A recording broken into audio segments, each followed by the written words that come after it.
Good morning, comp students. I just wanted to take some time to review some formatting stuff. Our first assignment is due this week, so I just wanted to make sure that you guys are perfectly clear on how to set up the papers and what you need to be doing and all of that good stuff. So that is what we are going to do today. So first and foremost, a few of you have messaged me asking where you could access what I titled building block assignments on the syllabus. That is not an individual assignment. What that was is each assignment that leads up to the actual research paper that's due at the end of the term. And so what we are going to do now is show you how to access that. So you have two tabs over here. We have Start Here, which had everything you needed to access the course. And then we also have Coursework, where you can access our weekly folders. So Start Here. And if you see this folder here, the major assignment templates, it's got everything you need to complete each of those. And so we are going to open this first one, the article summary assignment, because that is the assignment that's due this week for you guys. So we'll click on it and it'll pop it up down below. I downloaded them as Word files. I'll show you guys some tricks for Microsoft here in just a minute. Tricks or cheats, whatever you want to call them. But we'll open it right up. So please keep in mind that this first one is a summary. You're just summarizing two articles that you are going to do for your actual research paper. And so make sure you read through those directions before you get started. And you'll want to open either a new Word document or a new Google document. So stand by for that as well. And so I said I was going to show you a trick or a cheat, whatever you want to call it, but I do not use Microsoft. I now only use Google. But what you can do to submit on Blackboard, since we don't have it linked to Google just yet, is you can download the Google file as either a Word document or a PDF file. That is super helpful because it's free as opposed to Microsoft, which costs a little more than I personally want to pay. And I'm sure that you guys can all relate to that as well. But you go to drive.google.com and if you already have a Google account, you know all about that. I'm just going to create a new Google document and show you what all of the formatting needs to be for the assignments, the MLA formatting, so you can set up spacing and all of that good stuff. So your first is your heading. You need to have it in Times New Roman 12-point font, and then you're going to go to where it says line and paragraph spacing. We do not want to have space after paragraphs, so if it has it automatically, just click remove, and then we need it to be double spaced. And so for MLA, you need your name, and then you'll put our course, which is Comp 1, Fall of 2021, Professor Dunlap, and your date. Down below, you will then go Center and Title. For the building block assignments, you're welcome to just use the assignment title, so article summary or whatever it is for each building block assignment. But for your research paper, I would like for you guys to come up with some kind of creative title because you guys are going to put a lot of work into that and it deserves to have its own name, in my personal opinion. But yeah, you put your title here, you go down below. Make sure that you go back to flush left, and then you just start typing your assignment. Make sure you do use paragraphs and all of that. Each article should have at least one paragraph for itself, and the assignment template does take you through all of the length requirements, word counts, all that good stuff as well. And now as you're working, please feel free to use Purdue OWL. I have linked that in Blackboard. I think in that first week. If not in this first week, it was certainly in the second week folder.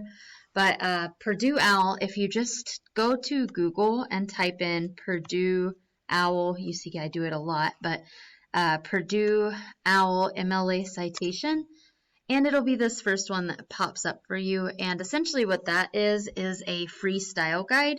So in the syllabus, it does mention the citation style guide, but this is free. And I never used a style guide, a tangible one, when I was doing coursework. I primarily just used the MLA because it had every citation that I could possibly need. So this basics here is super helpful for just general information. And then if you go down further, you'll see how you need to cite on your works cited page. They have sample papers, sample works cited page, and most of what you are going to be finding is the periodicals, the online ones. If it's not that, see how it says articles and journal is primarily what you are looking for. This one right here, an article in a scholarly journal. So you will cite like that on your works cited page, and then of course you'll use parenthetical citations, which are just author's last name with page number. It teaches you on this how to access it, or not access it, how to cite parenthetically as well. So all of this is super helpful, and if you are in other classes that are requiring you to write in other formats, they also have APA style and Chicago style guidelines as well. Once you finish typing the document, again, you can do this the same way in Microsoft, but if you use the Google feature, you just go to download when you are finished, and you can either download Microsoft Word or download PDF, and you can submit it either way.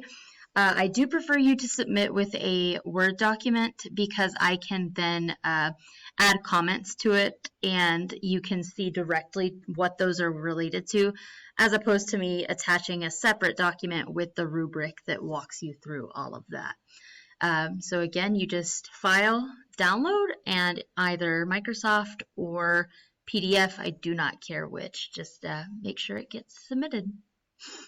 So while we are here together, I did want to just go back to the Start Here tab and walk you through some of those other building block assignments.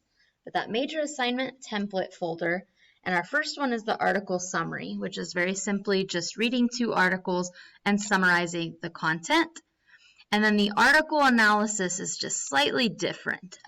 What you're going to do is read 2 articles, and then you are also going to analyze them, and essentially what that means is you are adding commentary for how it's related to what you're going to say and do in your final research paper. For each of these, you do 2 different articles. So the articles you use for your article analysis cannot be the same articles that you used for your article summary. However, for the compare and contrast, you definitely can use those 4 sources. Ideally, these 4 sources are going to be the 4 that you choose to use for your final paper. Obviously, I understand that that can change as someone who is still doing plenty of research myself. But ideally, that will be what you do so that you're saving yourself quite a bit of time. And you can use some of the stuff that you put in the summary and the analysis in your final research paper. I do not believe in self-plagiarism. So if you write something here and here that you think is worthy of being put in your final research paper, by all means do that. That's really all I have for today. I will give you a quick glance at week 3. So this week it is your first homework assignment. So we've been doing discussion boards and all that good stuff. I put some notes in here for you. If you haven't been actively looking at those videos, please take some time for that. They're very short, all of them, and they are all very helpful information for you. I've provided you a template that you can use for the homework, and you will be able to access the article summary assignment here as well. Again, that article summary assignment is not due until next week, but if you're like me, you like to get head starts on things, so I wanted to make sure that you had access to it here because you can already be thinking about it and getting ahead. And then I also, sometimes I work way ahead, and that's why I also put that folder in the start here for y'all. But you'll download the Mother Tongue assignment, and up here at the top of it, it tells you what pages it is on in your textbook. I hope that all of you found this information helpful.